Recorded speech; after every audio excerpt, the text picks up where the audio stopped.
Hello students, आज हम आपके लिए लेकर आए हैं बच्चों कक्षा 11 रसायन विज्ञान में यूनिट नंबर 2। तो बच्चों, आपने पिछली वीडियो में यूनिट नंबर 1 के सभी प्रश्न हल किए थे। आज हम आपके लिए लेकर आए हैं यूनिट नंबर 2। यूनिट का नाम है बच्चों परमाणु की संरचना। बहुत इंपॉर्टेंट पॉइंट्स हैं बच्चों। यहाँ से हम देखते हैं सबसे पहले परमाणु के मूल कण। बच्चों, परमाणु के मूल कण होते क्या हैं? वे कण जिनका निर्माण किन्हीं अन्य कणों से नहीं होता, अर्थात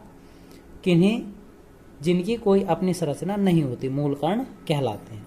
तो मूल कण क्या कहलाए बच्चों? वे कण जिनका निर्माण अन्य कणों से नहीं होता, अर्थात जिनकी कोई अपनी संरचना नहीं होती, मूल कण कहलाते हैं। ठीक है बच्चों, तो वे कण जो हम क्या कर रहे हैं, किन्हीं अन्य कणों से मिलकर नहीं बने होते, उनकी केवल अपनी ही कोई संरचना नहीं होती, मूल कण कहलावे। कुछ मूल कण होंगे बच्चों। नंबर 1 इलेक्ट्रॉन, प्रोटॉन, न्यूट्रॉन आदि मूल कण हैं जिनकी खोज भी की जा चुकी है। तो मुख्य मूल कणों में आते हैं बच्चों इलेक्ट्रॉन, प्रोटॉन और न्यूट्रॉन। ठीक है बच्चों, तो बच्चों इलेक्ट्रॉन, प्रोटॉन, न्यूट्रॉन को याद रखने के लिए हम आपको एक ट्रिक बता रहे हैं, ईंट पर नाच। ठीक है बच्चों, ई का मतलब है बच्चों इलेक्ट्रॉन, टे का मतलब है टॉमसन, टॉमसन या थॉमसन भी कहते हैं बच्चों। पे का मतलब है प्रोटॉन और रे का मतलब है बच्चों रदरफोर्ड, रदरफोर्ड। ने का मतलब है न्यूट्रॉन और चे का मतलब है बच्चों चैडविक। ठीक है बच्चों, यानी कि मुख्य रूप से याद करने की तो ट्रिक यही है बच्चों। तो क्या मतलब है इसका? ईंट पर नाच, ई से इलेक्ट्रॉन, टे से टॉमसन या थॉमसन, यानी कि इलेक्ट्रॉन की खोज करी थॉमसन ने, पे से प्रोटॉन और रे से रदरफोर्ड। प्रोटॉन की खोज करी रदरफोर्ड ने, ने से न्यूट्रॉन और इसकी खोज करी चैडविक ने। ठीक है बच्चों, अब देखते हैं इनके बारे में थोड़ी थोड़ी विस्तृत जानकारी हम प्राप्त करते हैं इलेक्ट्रॉन, प्रोटॉन और न्यूट्रॉन के बारे में। तो बच्चों सबसे पहले देखते हैं हम इलेक्ट्रॉन। इलेक्ट्रॉन क्या करा? इलेक्ट्रॉन परमाणु का वह अति सूक्ष्म ऋणावेशित कण है जिस पर इकाई ऋणावेश होता है। इलेक्ट्रॉन परमाणु का वह अति सूक्ष्म ऋणावेशित कण है जिस पर इकाई ऋणावेश होता है। इसकी खोज 1897 ईस्वी में जे थॉमसन ने की थी। इसे ई पे -4 से प्रदर्शित करते हैं।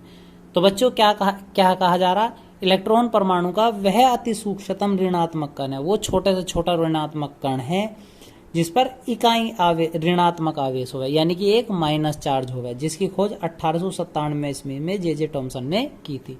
इसे हम ई- से प्रदर्शित करें। इसका द्रव्यमान 9.108 गुना 10⁻31 किलोग्राम हो गए।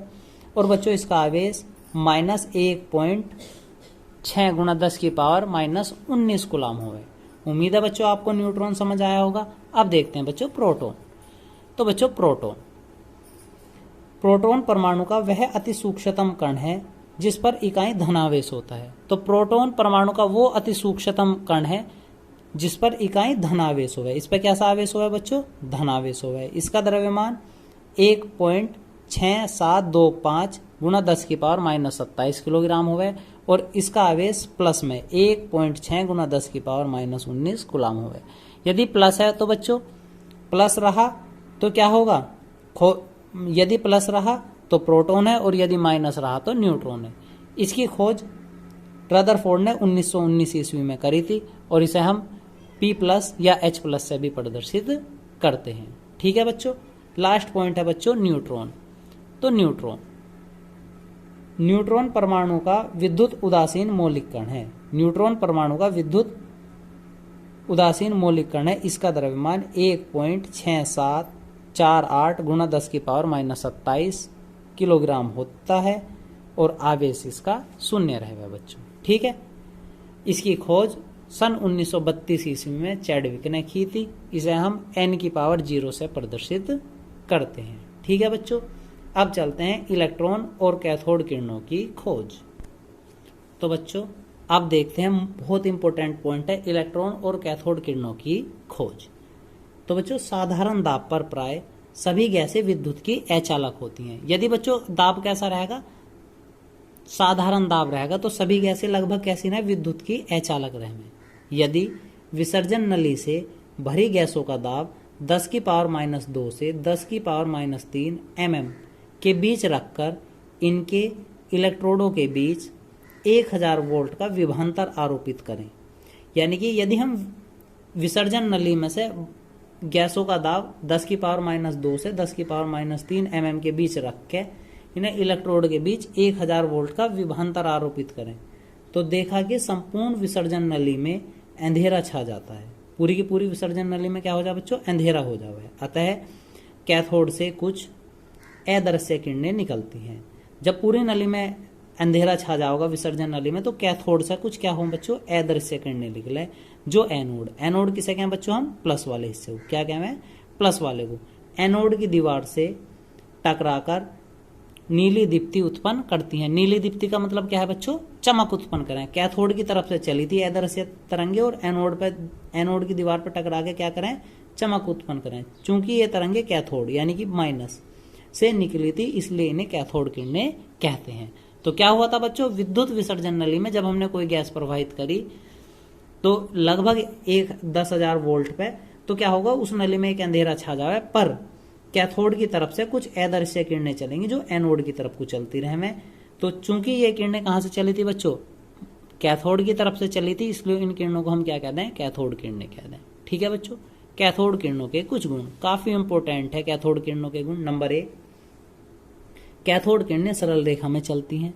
कैथोड किरणें कैसी हो बच्चों? एक सरल रेखा में चलें। कैथोड किरणें सूक्ष्म कणों से मिलकर बनी होती हैं। नंबर दूसरा कण, ये क्या हो बच्चों?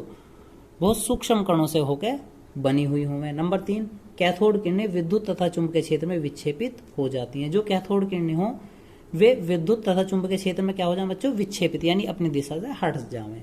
ये किरणें प्रतिदीप्ति उत्पन्न करती है। प्रतिदीप्ति का मतलब है बच्चों ये किरणें क्या हमें अधिकतर चमक उत्पन्न करें। नंबर 5 नियम, ये किरणें फोटोग्राफी प्लेट को प्रभावित करें। यदि हम इन्हें फोटोग्राफी प्लेट पर गिरेंगे तो क्या करेंगे? अपना प्रभाव दिखाएंगी।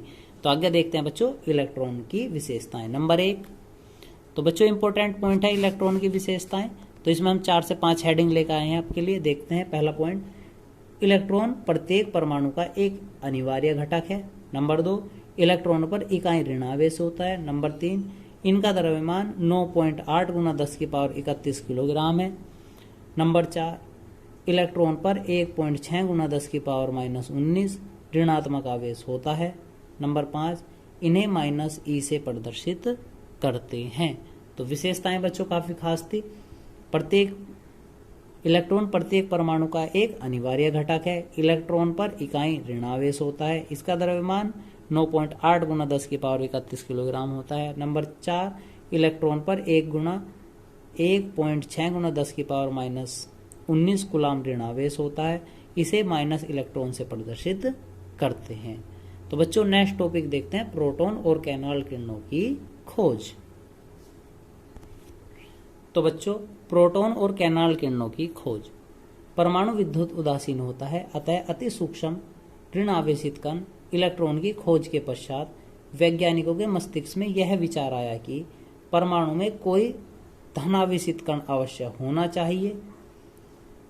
तो बच्चों विद्युत उदासीन परमाणु कैसा हो बच्चों? विद्युत उदासीन हो गए, अतः अति सूक्ष्म ऋणावेशित कण इलेक्ट्रॉन की खोज के बाद, जब इलेक्ट्रॉनों की खोज होगी तो वैज्ञानिकों ने एक विचार करा कि जब इलेक्ट्रॉन पर माइनस चार्ज था और परमाणु उदासीन है तो इसमें कोई ना कोई एक पॉजिटिव चार्ज होगा। वो क्या होगा?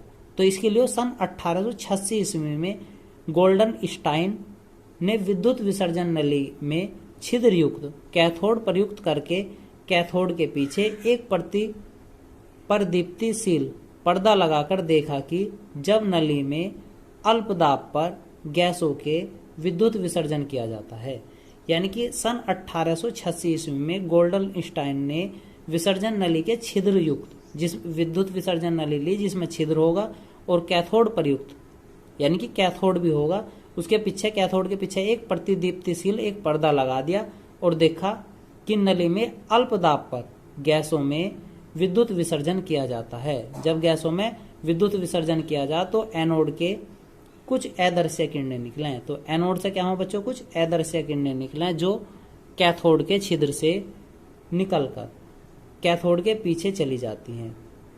जो किरणें कैथोड के छिद्र से निकलेंगी और कैथोड के पीछे चली जाती हैं तथा पर्दे पर एक प्रतिदीप्ति उत्पन्न करती हैं। चूंकि ये किरणें कैथोड के छिद्र से निकलकर दूसरी ओर जाती हैं, इसलिए इन किरणों का नाम कैनाल किरणें रखा गया या कहा गया। तो धनावेशित कणों से बनने होने के कारण जे टॉमसन ने इन किरणों का नाम धन किरणें दिया, क्योंकि ये किरणें कहीं से बन रही थी बच्चों, धन से बन रही थी, तो इसलिए इन किरणों का नाम क्या दे दिया, धन किरणें दे दिया।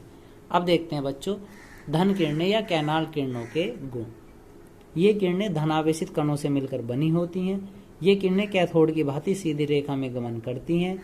नंबर 3, कैनाल किरणें धनावेशित विद्युत आवेश युक्त सूक्ष्म कणों से मिलकर बनी होती हैं। नंबर 4, ये किरणें फोटोग्राफी प्लेट को प्रभावित करती हैं। ठीक है बच्चों, देखते हैं नेक्स्ट पॉइंट है बच्चों प्रोटॉन की खोज। तो प्रोटॉन प्रत्येक पदार्थ का एक मौलिक कण है जिस पर इकाई धनावेश होता है। नंबर 2, प्रोटॉनों का द्रव्यमान 1.6725 × 10⁻⁻27 किलोग्राम होता है। इसका आवेश 1.6 × 10⁻⁻19 कूलाम होता है।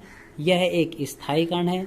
नंबर 4, यह एक स्थायी कण है जो न्यूट्रॉन के साथ परमाणु के नाभिक में स्थिर होता है। इसकी त्रिज्या लगभग 10⁻⁻15 m होती है। नंबर 5 या 6, इसे +H या P+ से प्रदर्शित करते हैं। ठीक है बच्चों, अब लास्ट पॉइंट रह गया बस हमारे पास आज का बच्चों न्यूट्रॉन के गुण। तो पहला गुण बच्चों, न्यूट्रॉन का आवेश शून्य होता है, अर्थात यह विद्युत उदासीन होते हैं।